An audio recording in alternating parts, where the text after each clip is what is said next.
Primero que nada, quiero felicitarlos. Tienen un centro muy hermoso, realmente es muy bonito. Da placer pasear por los pasillos donde se ve limpio, se respira academia y se respira calidad. Así que de verdad los felicito y muchas gracias por permitirme compartir el día de hoy algunas conversaciones plagadas de algunas evidencias que de alguna manera hemos trabajado en nuestro hospital, por lo cual parte de lo que voy a conversar aquí es un material que ha sido producido por los estudiantes del posgrado de cardiología de allá del hospital. Sin más,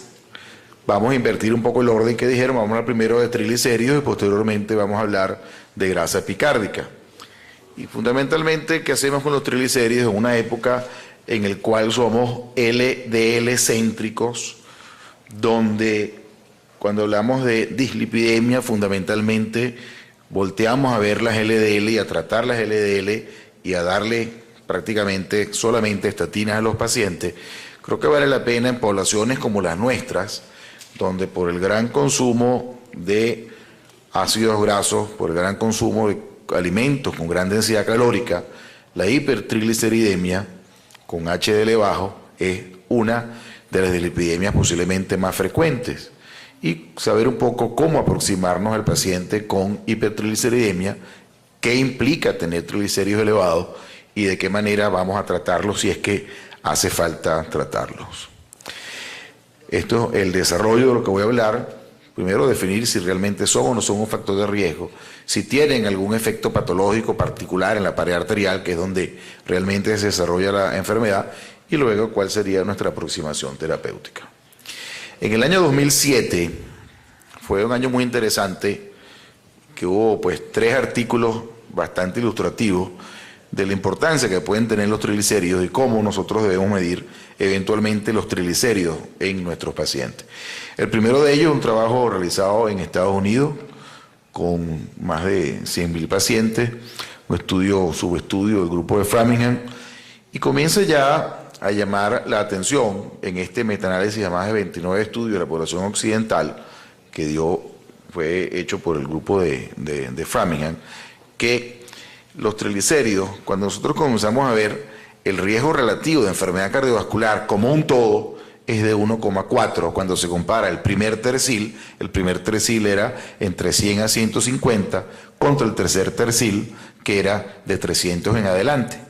Pero cuando se elimina HDL de la ecuación, es decir, cuando se hace el análisis no ajustado por HDL, aumenta. Lo que quiere decir en forma inversa que cuando el HDL no se toma como factor independiente, disminuye un poquito el impacto de riesgo que tienen los triglicéridos. Posteriormente, en ese mismo año, en la revista JAMA,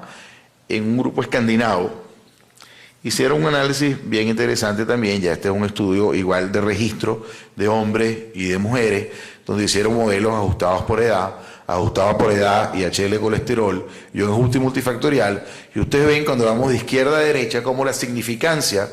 va perdiendo a medida que hacemos ajustes por edad y por HDL, ajuste multifactorial, sobre todo de manera mucho más impactante en el hombre. Pero cuando ese estudio, ellos, cerca de 13.981 hombres y mujeres,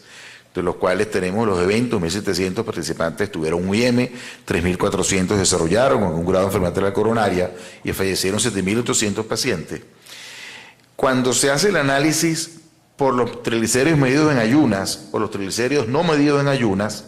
los triglicéridos medidos no en ayunas sí tienen una significancia independientemente de que sean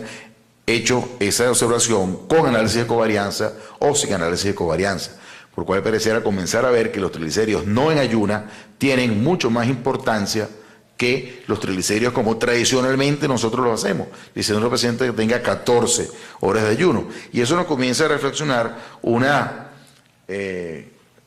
tendencia que hubo hace cerca de unos 8 o 9 años cuando se hablaba que la aterosclerosis era un fenómeno postprandial. En ese momento que tenemos mayor cantidad de grasa, que tenemos mayor cantidad de glicemia, es donde se produce mayor daño a la pared arterial. En ese momento, y vamos a ver más adelante algunas evidencias experimentales que pareciera que eso pudiese hacer allí. En esa misma número de la revista JAMA, he estudiado un grupo americano de los estudios de las mujeres, en el cual se asociaron también triglicéridos con la incidencia de enfermedad cardiovascular fatal y dependiendo ya explícitamente si los pacientes estaban o no en ayunas, vemos también claramente, fíjense el modelo en ayunas, lo que nosotros hacemos, señor, ayuna 14 horas y véngase a tomarse la grasa mañana, o te traen los triglicéridos en 200, ah no, pero yo había comido, no, entonces eso no tiene valor. Fíjense que cuando el paciente no está en ayunas, que sería la gráfica a la derecha, es mayor poder pronóstico de todos los eventos cardiovasculares, de ACV isquémico y tendencia no significativa de infarto del miocardio y de revascularización. Y cuando se dividen esos pacientes que están no en ayunas, según el tiempo que hayan estado después de haber comido, hecho los exámenes, ese paciente que desayunó en la mañana y se hizo los exámenes a las 2-3 horas, fíjense que aquellos que tienen entre 2 y 4 horas del tiempo de haber comido, haberse hecho los exámenes, la significancia es 4,48. No así cuando es de entre 4 y 12 horas. Lo que parece ser ya de entrada que no estamos haciendo las cosas correctamente cuando le pedimos al paciente que haga sus ayunos de 14 horas o cuando, peor aún, el paciente explícitamente te dice que hizo el examen en ayunas e invalidamos esos resultados y le pedimos que venga al día siguiente haciendo sus valores en ayunas. Basado en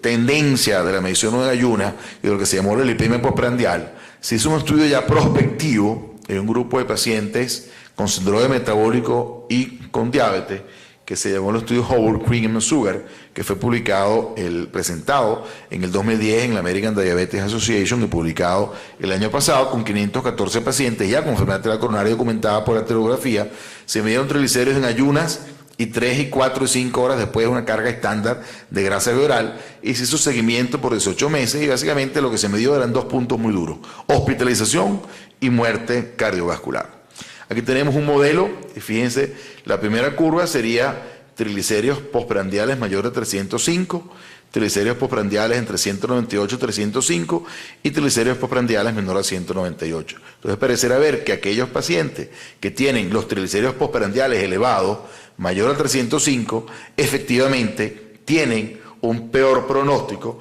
que aquellos pacientes que tienen los triglicéridos en ayunas por debajo de 300.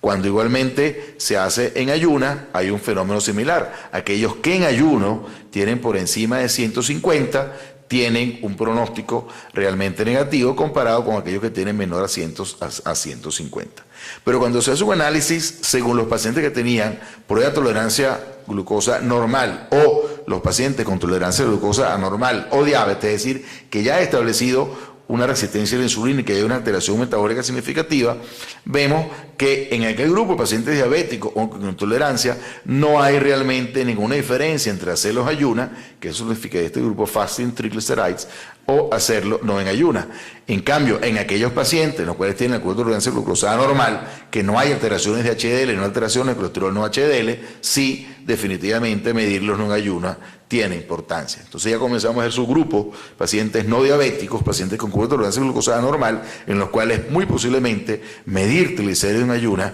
es mucho más importante desde el punto de vista de pronóstico, de saber qué hacer con esos pacientes, que medirlo en ayunas. No así en pacientes diabéticos.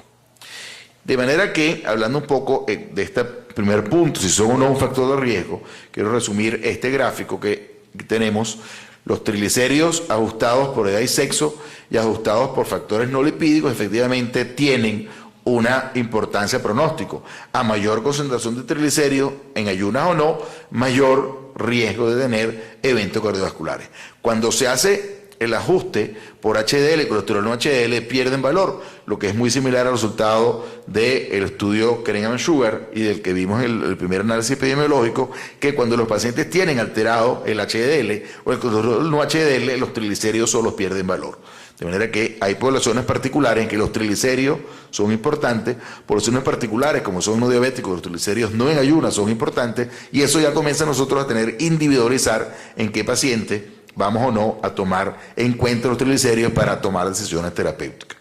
En relación a los efectos patológicos, yo quiero compartir este trabajo que publicamos en Circulation el año 2008, que fue tesis de grado de uno de los alumnos, hoy en día compañero profesor en el posgrado, en el cual, de forma prospectiva, 100 pacientes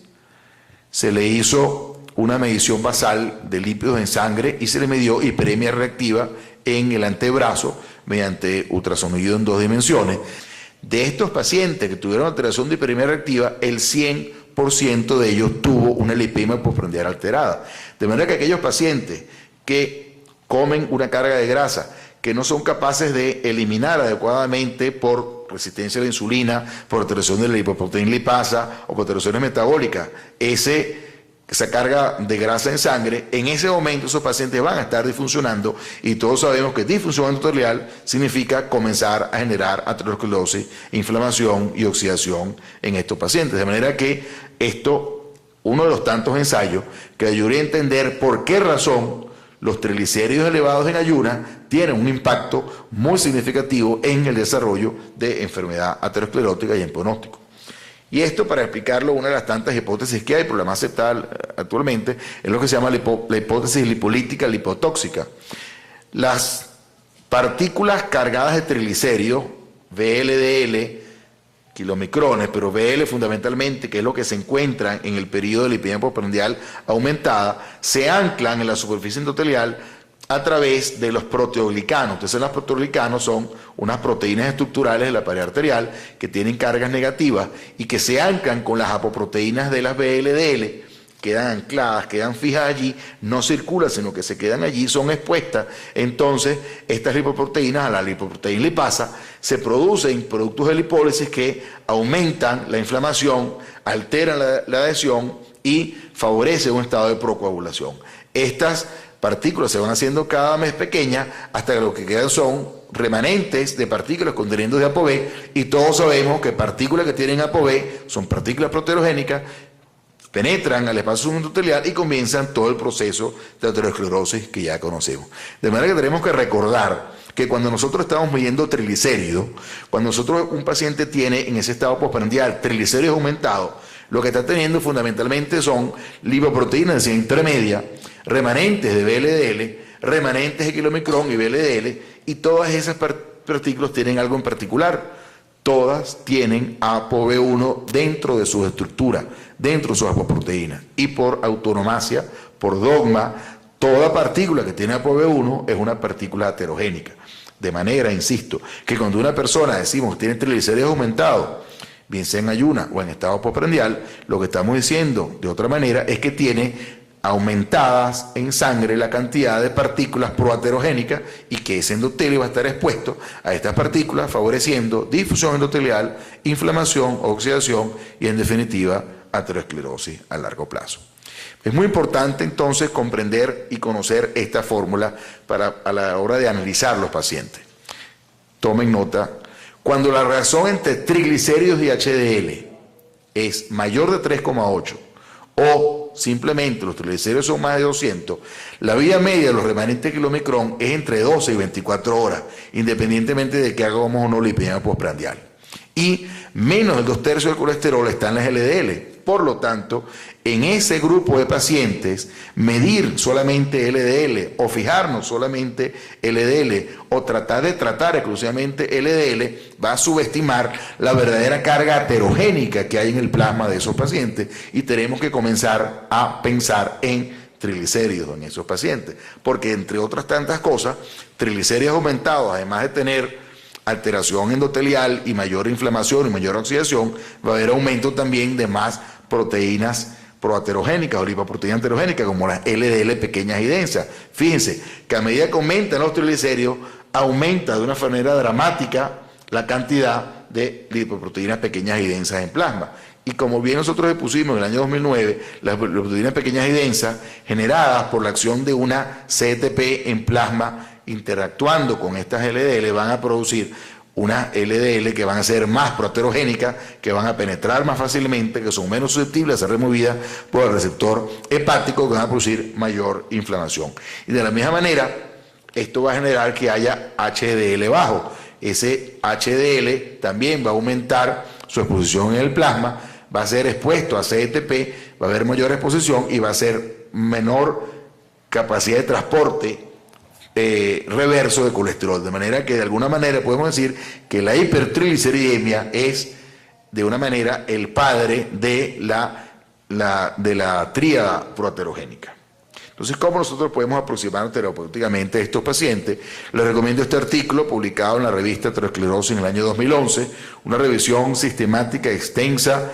de epidemiología, fisiopatología, clínica y tratamiento de hipertrigliceridemia,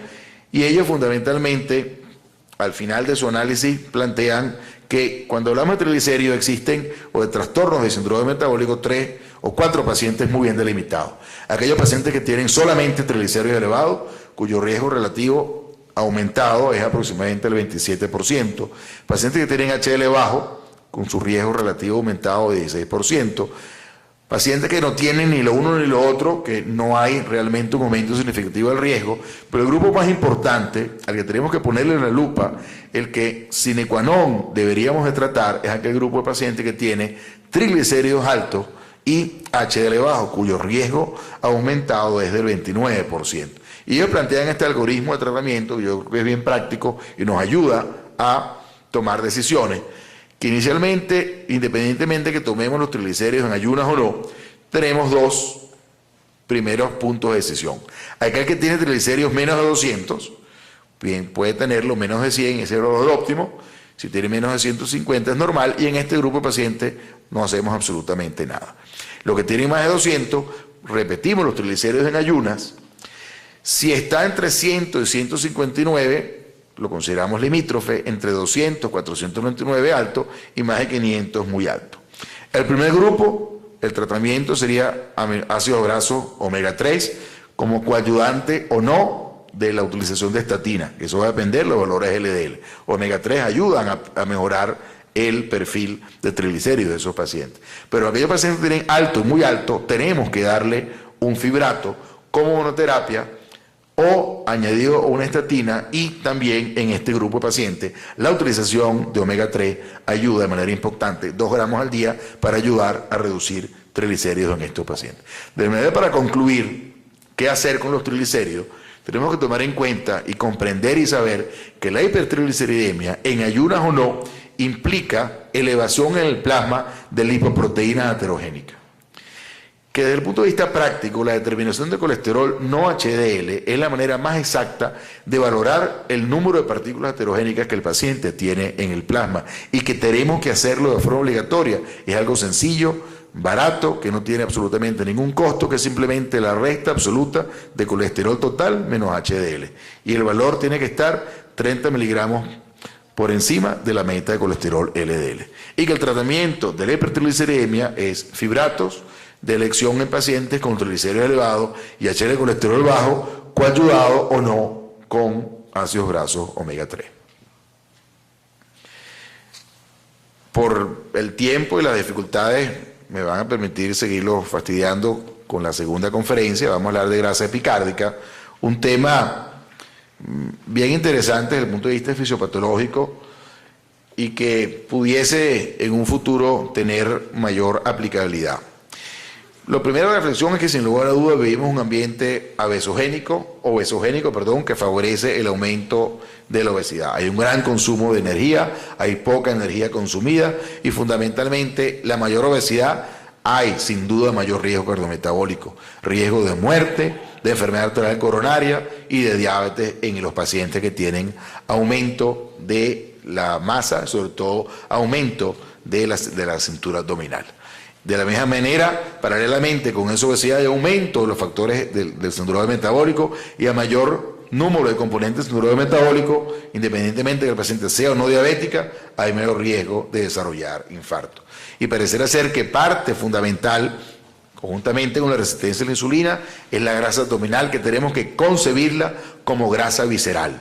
Una grasa distinta totalmente a la grasa periférica y que está asociada con dislipidemia heterogénica, con resistencia a la insulina, con hipertensión arterial, con estado protrombótico y con estado proinflamatorio. Independientemente de que se acepte o no la existencia del síndrome metabólico como una entidad clínica, sabemos que hay una asociación entre grasa visceral y un conglomerado de factores de riesgo que hay que tratarlos en forma global para reducir de manera impactante el riesgo de estos pacientes y que no se pueden tratar cada uno de ellos por separado, sino que tenemos que tratarlo en forma global si queremos ser realmente eficientes. Y esa grasa visceral,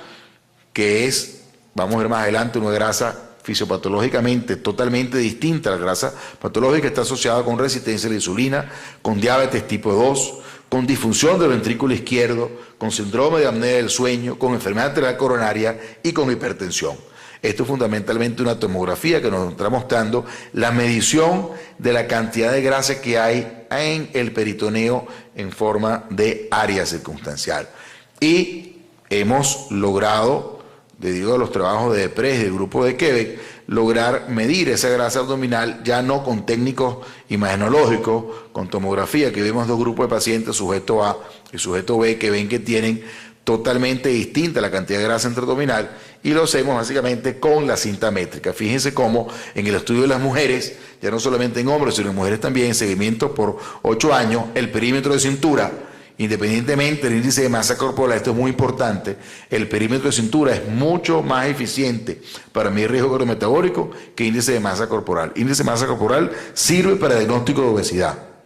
pero para diagnóstico de riesgo cardiometabólico lo que sirve es perímetro de cintura. Independientemente del índice de masa corporal que las mujeres puedan tener, lo que nos va a marcar el riesgo es el perímetro de cintura, cuando hace, en este caso, el estudio de las enfermeras, un seguimiento por 8 años. Esto lo mostró igualmente el estudio Interheart, que independientemente del índice de masa corporal, en este caso la relación cintura-cadera con una expresión de la obesidad intraabdominal, independientemente si el paciente tuviese menos de 20 índice de masa corporal o más del 30, tener una relación cintura-cadera aumentada lo pone en un riesgo aumentado de infarto en los próximos 5 años. De manera que si queremos medir riesgo cardiometabólico, tenemos que estar conscientes que lo importante es una manera de saber cómo está la grasa visceral de esos pacientes. Y la manera más práctica que tenemos es absolutamente la cinta métrica. Un valor aumentado de cintura abdominal hace que ese paciente tenga un valor aumentado de grasa visceral. Hay distintas propuestas para América Latina. Nosotros publicamos en noviembre del año pasado un trabajo en el cual hay pacientes colombianos, venezolanos, brasileros y chilenos, un grupo de más de 300 pacientes, comparando tomografía con cintura abdominal, cuáles son los valores de cintura en hombres y mujeres que representan un aumento de grasa intraabdominal. El punto de corte aceptado son 100 centímetros cuadrados y los valores dieron 88 para las mujeres y 94 para los hombres, como una aproximación a lo que deben ser los valores latinoamericanos. Y es que esa grasa visceral, esa grasa intraabdominal, es una grasa, insisto, metabólicamente muy distinta a la grasa periférica. Es una grasa que tiene, aparte de su relación con factores de riesgo, es una grasa que tiene una capacidad secretora de factores proinflamatorios como factor de necrosis tumoral, interleuquinas, tienen aumentada la concentración de producción de angiotensinógeno, por lo tanto es una manera de sobreexpresar el sistema renina-angiotensina-aldosterona, está relacionado con resistencia a la insulina, con factores protrombóticos, y esa grasa visceral aumentada es factor fundamental en ese conglomerado de factores de riesgo que, independientemente que los llamemos o no síndrome metabólico, hacen que un paciente que tenga esa grasa aumentada tenga un factor de riesgo mayor. ¿Qué es lo que ocurre desde el punto de vista anatomopatológico en esa grasa visceral? Existe una mayor cantidad de periadopocitos, existe una mayor cantidad de apoptosis y hay una invasión de macrófagos en esa grasa. Por lo tanto, ese órgano, que no hay que verlo simplemente como un conglomerado de células grasas, tiene células grasas, pero tiene mayor concentración, mayor densidad de macrófagos, y la interacción entre macrófagos y adipocitos maduros es lo que va a producir mayor cantidad de factores proinflamatorios, insulinoresistencia, disfunción endotelial, etc. Y el factor fundamental es la apoptosis del adipocito, y que se sustituye ese adipocito, como vemos en esta gráfica. Este sería un paciente delgado y este es un paciente obeso. A nivel de la grasa perivascular se sustituye por gran cantidad de macrófagos, y que esa interacción, esa cantidad de tráfico de señales intercelulares entre el macrófago y el adipocito van a hacer que haya un órgano productor de inflamación y productor de resistencia a la insulina de alguna manera. Y fíjese que cuando se compara lo que es la grasa subcutánea del brazo, del muslo, del glúteo con la grasa visceral, y es totalmente distinta la expresión genética en la grasa subcutánea a lo que sería la grasa visceral. En términos de proteínas secretoras, este es un órgano mucho más activo que la grasa subcutánea, proteínas citoplasmáticas, proteínas nucleares, proteínas mitocondriales. De manera que es una grasa totalmente distinta, de que vemos como, por ejemplo, en la grasa visceral está aumentada la expresión de PAI-1, que todos sabemos que mayor PAI-1, mayor capacidad de coagulación y favorece la trombosis en los pacientes, y eso es lo que se ve altamente reproducible en pacientes con síndrome metabólico, en pacientes obesos y en pacientes con diabetes mellitus. Conociendo un poco todo esto, la importancia o lo distinto que es la grasa visceral y cómo la grasa visceral influye en los pacientes, otro tipo de grasa visceral que no es fácil de medir externamente, pero que podemos hacerlo por ecocardiografía. De hecho, muchas veces cuando hacemos un eco y no estamos conscientes que ese periodo hipoecoico en la pared libre del ventrículo derecho o en la proyección de grandes vasos a nivel del vértice de la proyección, ese hipoecoico que muchas veces hablamos de líquido pericárdico, es realmente grasa epicárdica, y que ese aumento de grasa epicárdica nos está diciendo que hay aumento de grasa visceral alrededor del corazón.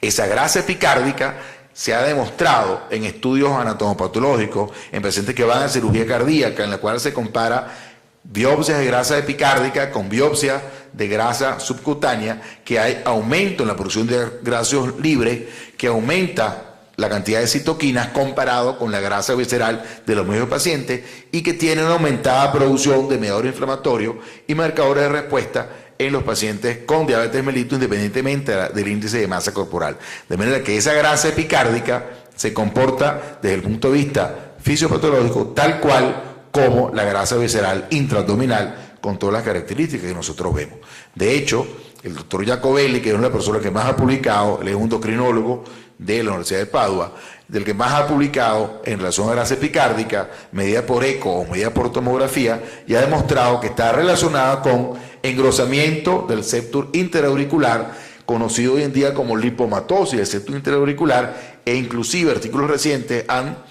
propuesto que la lipomatosis del septum interauricular es un equivalente de grasa epicárdica aumentada. La grasa epicárdica también está aumentada con aumento de la masa ventricular izquierda, con disfunción diastólica, con la severidad de enfermedad arterial coronaria medida por arteriografía y por cortes de tomográficos de coronaria y por pronóstico de síndrome coronario agudo. De manera que la grasa epicárdica medida, cuando es mayor de 7, puede tener un factor pronóstico distinto en los pacientes. Y nosotros tuvimos la oportunidad de hacer una tesis de grado que todavía no está publicada, pero con permiso del autor, el doctor Eri Núñez, y yo como su tutor me permití compartirla con ustedes, en el cual en un grupo de cerca de 70 pacientes medimos grasa epicárdica por tomografía y por eco. El punto número 1 es que hay una correlación muy importante, es prácticamente igual y mucho más fácil para nosotros como cardiólogos hacerlo por eco, y lo hicimos con distintos factores de riesgo en una población venezolana. Y fíjense cómo en aquellos pacientes que tienen glicemia menor a 100, la mediana es 5,7 de grasa epicárdica, y en pacientes que tienen glicemia más de 100, la mediana es 14,9 en mujeres, y en hombres los valores son muy similares. Recuérdense que el valor tomado como normal o más frecuente es 7. Cuando hacemos por triglicéridos, exactamente lo mismo, menos de 150 en mujeres 5,9, hombres 6,2, ambos normales, más de 150, 15,2, 16 en mujeres y hombres respectivamente. HDL exactamente lo mismo, mediana 14,3 cuando tienen HDL bajo, 14,8 en el hombre, mediana 5,9 en hombres y mujeres cuando tienen el HDL normal. Y cuando vemos un componente del síndrome metabólico, vemos que aquellos pacientes que tienen más de 3 componentes, la mediana en hombres es 16,3, en mujeres 14,9, y los pacientes que tienen 1 a 2 factores de síndrome metabólico, 5,18 y mediana 4,18. ¿Y cuál es la importancia que tiene eso? Pues bien, esa grasa epicárdica, con toda esa cantidad de producción de factores proinflamatorios, de que esa producción aumentada de PAI, es por donde van a transcurrir las arterias coronarias de los pacientes. Todos sabemos que los pacientes con síndrome metabólico tienen mayor inflamación, tienen disfunción endotelial, y uno de los factores responsables pudiese ser esa interacción, estar embebidos de manera como circulan a través de la grasa epicárdica. Por ejemplo, a manera de simplemente de ejemplo, una de las tantas demostraciones, como sabemos que las arterias coronarias, sin tener diferencia entre el diámetro coronario basal, a medida que aumenta el índice de masa corporal, hay mayor difusión endotelial en la arteria coronaria de esos pacientes cuando se mide por infusión de acetilcolina y reserva coronaria. Otro factor importante es la cantidad de ácidos grasos en el cardiomiocito, la infiltración grasa de esas células musculares. En los pacientes que tienen menor grasa epicárdica, el contenido de triglicéridos dentro del miocito medido por resonancia magnética es considerado bajo. En aquellos pacientes que tienen grasa epicárdica elevada, el contenido de triglicéridos, de ácidos grasos libres, dentro de la célula miocárdica es considerado elevado. Y la estatosis cardíaca, que es el equivalente a lo que estamos hablando, la infiltración grasa del cardiomiocito, se considera igualmente un componente de la grasa ectópica. Fíjese, paciente sin grasa, obeso, con intolerancia a la glucosa o con diabetes, en el cual se mide por resonancia magnética nuclear la relación de grasa intraabdominal o de grasa hepática, hay un aumento significativo de la grasa visceral, intraabdominal y hepática, y es equivalente a lo que está ocurriendo en el cardiomiocito de ese paciente. De manera que, para concluir, podemos decir que aquellos pacientes que tienen una cintura abdominal aumentada, lo que está expresando es un aumento significativo de grasa visceral, que cuando hablamos de grasa visceral es una grasa proinflamatoria, una grasa que favorece oxidación y que favorece estado protrombótico, favorece hipertensión arterial, favorece dislipidemia, pero sobre todo desde el punto de vista particular de la grasa epicárdica, favorece localmente inflamación y estado protrombótico. Que esa grasa visceral no solamente está en el hígado, en el páncreas y en el abdomen, produciendo toda esta cantidad de sustancias responsables, por ejemplo, del hígado,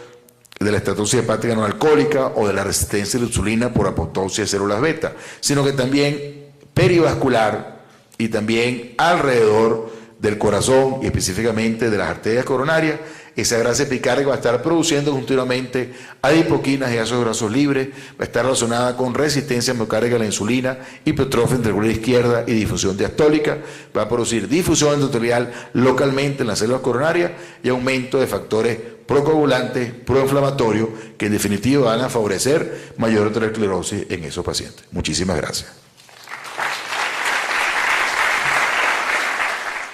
En nuestro hospital, por lo cual parte de lo que voy a conversar aquí es un material que ha sido producido por los estudiantes del posgrado de cardiología de allá del hospital. Sin más, vamos a invertir un poco el orden que dijeron, vamos a hablar primero de triglicéridos y posteriormente vamos a hablar de grasa epicárdica. Y fundamentalmente, ¿qué hacemos con los triglicéridos en una época en la cual somos LDL céntricos, donde cuando hablamos de dislipidemia, fundamentalmente volteamos a ver las LDL y a tratar las LDL y a darle prácticamente solamente estatinas a los pacientes? Creo que vale la pena en poblaciones como las nuestras, donde por el gran consumo de ácidos grasos, por el gran consumo de alimentos con triglicéridos en nuestros pacientes. El primero de ellos es un trabajo realizado en Estados Unidos con más de 100.000 pacientes, un subestudio del grupo de Framingham, y comienza ya a llamar la atención en este metaanálisis de más de 29 estudios de la población occidental que fue hecho por el grupo de Framingham, que los triglicéridos, cuando nosotros comenzamos a ver el riesgo relativo de enfermedad cardiovascular como un todo, es de 1,4 cuando se compara el primer tercil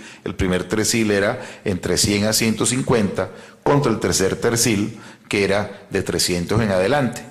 Pero cuando se elimina HDL de la ecuación, es decir, cuando se hace el análisis no ajustado por HDL, aumenta, lo que quiere decir en forma inversa que cuando hay densidad calórica, la hipertrigliceridemia con HDL bajo es una de las dislipidemias posiblemente más frecuentes. y saber un poco cómo aproximarnos al paciente con hipertrigliceridemia, qué implica tener triglicéridos elevados y de qué manera vamos a tratarlos si es que hace falta tratarlos. Esto es el desarrollo de lo que voy a hablar. Primero, definir si realmente son o no son un factor de riesgo, si tienen algún efecto patológico particular en la pared arterial, que es donde realmente se desarrolla la enfermedad, y luego cuál sería nuestra aproximación terapéutica. En el año 2007 fue un año muy interesante, que hubo pues 3 artículos bastante ilustrativos de la importancia que pueden tener los triglicéridos y cómo nosotros debemos medir eventualmente los triglicéridos.